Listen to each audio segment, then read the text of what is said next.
another Sunday. So let's get started with the tech news.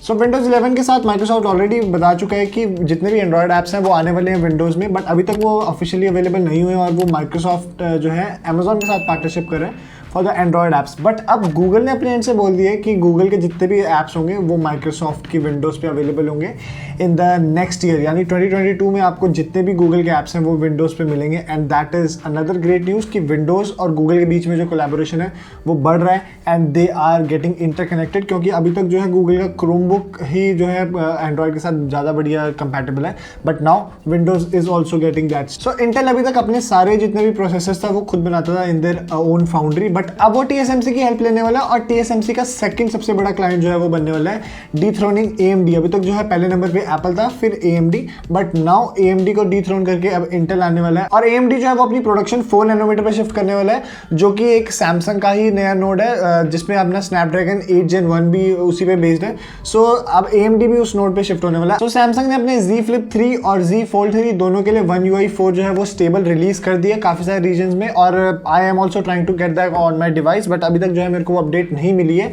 But अभी तक जितनी भी अपडेट्स आई है रिगार्डिंग दैट अपडेट वो बिल्कुल ही अनस्टेबल अपडेट है और काफी सारे उसमें बग्स अवेलेबल हैं।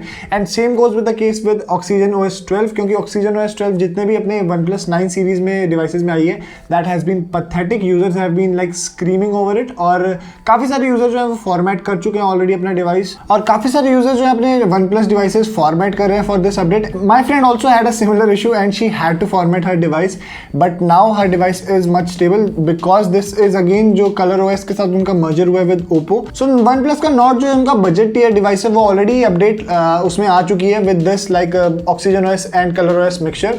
एंड आफ्टर दैट हर कोई होप कर रहा था कि जो OnePlus 9 सीरीज का अपडेट आएगा वो काफी स्टेबल होगा, even stable then the Nord 2। And the biggest thing is अगर ये आपको फ्लैगशिप डिवाइसेस में अगर ऐसा इशू आ रहा है so that is definitely gonna रूइन the customer experience. Another OnePlus news, OnePlus जो है अपना टैबलेट भी रिलीज करने वाला है next year, hopefully we are going to see it in the early 2022।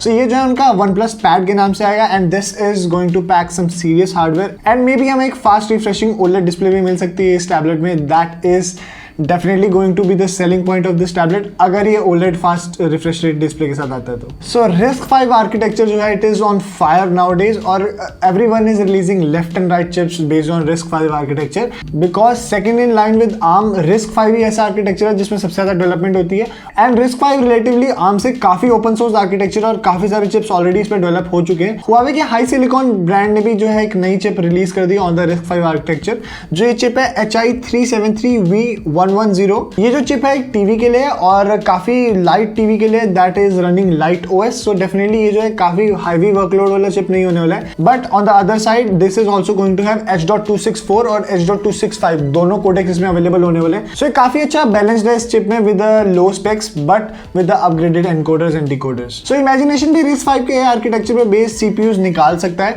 That is again expectation from them, क्योंकि वो शायद 2024 तक का जो है विजन लेके चल रहे हैं। बट डेफिनेटली इमेजिनेशन काफी पुराना प्लेयर है, उनके पावर VR GPUs काफी टाइम पुराने PCs में यूज होते थे, फिर उसके बाद वो मोबाइल डिवाइसेस के GPUs में आ गए and they also have developed CPUs past back in the old days. But अब जो है उन्होंने CPU से छोड़कर बिल्कुल ही GPUs पे कॉन्सेंट्रेट कर रहे थे वो, but now they are jumping on the bandwagon of RISC-V architecture. And again one more company SiFi, they are also working on a chip with 16 cores जो RISC-V आर्किटेक्चर पे बेस्ड है and according to them ये जो 16 core का processor होगा उसका पर core की परफॉर्मेंस ARM के A55 से 81% मोर होने वाली है। That is again a very big number, क्योंकि A75 is not a like slouch in terms of performance, क्योंकि A75 काफी अच्छा एक प्रोसेसर कोर है एंड नाउ ऑल्सो A76 काफी सारे अगर आप नई डिवाइसेस देखते हो उनमें यूज होता है and definitely if it is like according to their specs this is going to be a great processor और 16 कोर्स का अगर ये होने वाला है so definitely it is going to be a performance machine. So Samsung और Google already Wear OS पे partnership कर चुके हैं that they will be co developing the platform with Google, but Samsung की वन एंड ओनली वॉच जो Galaxy Watch 4 है उनकी जो Wear OS रन करती है उसमें अभी तक गूगल असिस्टेंट रिलीज नहीं हुआ है and that is mostly because of Google, because Google की वजह से सारा डिले हो रहा है, बिकॉज जो वॉच है वो ऑलरेडी Wear OS जो है वो रन कर रहा है and adding Google assistant is not Samsung's work, that is definitely Google's work. So Google is lacking that and I don't know where this is going, क्योंकि Google भी शायद pixel watch निकालने वाला है in the market, and definitely they are going to compete with the same watch, the Galaxy Watch 4. But again Samsung जो है अपनी flagship series अलग निकालता है और Pixel अपनी अलग flagship series निकालता है, so definitely they have to coexist with each other, and Google has to help Samsung in order to flourish as well. So Oppo जो है हर जगह इनवाइट्स अपने सेंड कर रही है, and their first folding smartphone is going to be revealed on 15th of December, which is again focused towards the Z Flip 3. Z Flip 3 जैसा device वो कह रहे हैं अभी तक according to the leaks कि Z Flip 3 जैसा device होने वाला है, but I don't think so that this device is getting beaten by Oppo anytime soon. I know the video about this review इस device का pending है, and that is going to be uploaded really soon, so stay tuned for that and subscribe for that. After the iOS 14.7 update, app tracking जो है वो काफ़ी हद तक रुक गई थी, but one report is out now that says कि Facebook और Snapchat अभी भी यूज़र को हैं जो ट्रैक कर रहे हैं with their tactics, and definitely this is against Apple rules. I don't know what Apple is going to do with it, but this is again what Facebook is always like popular for, और Snapchat भी जो है काफ़ी popular रहा है with the app tracking as well. So definitely this is again one of the loopholes that they have found, and they are gonna use that to track. So Alibaba ने एक नया chip जो है वो reveal किया है, that they are saying कि revolutionary है. ये जो है ऑन चिप मेमोरी इस पे अवेलेबल है, that is कि आपको CPU के ऊपर ही 3D स्टैक्ड मेमोरी है. That is again very interesting कि अगर आप CPU के वेफर के ऊपर अगर मेमोरी पैकेज आप रख सकते हो, स्टैक कर सकते हो as in 3D stacking. So definitely this is going to improve the latencies as well as the performance, and then I don't think so that caching is required. जो हमारी L1, L2, L3 caches होती हैं, I think so that DRAM can work that out as well. But अभी तक जो DRAMs है वो इतनी फास्ट नहीं है, या इतने फास्ट लेवल पे हमारे DRAMs जो है वो डेवलप नहीं कर पाए कि CPU कैशेज की जो है वो रिप्लेस कर सके. So again this is a development, this is not a actual product जो वो शिप करने वाले हैं anytime soon.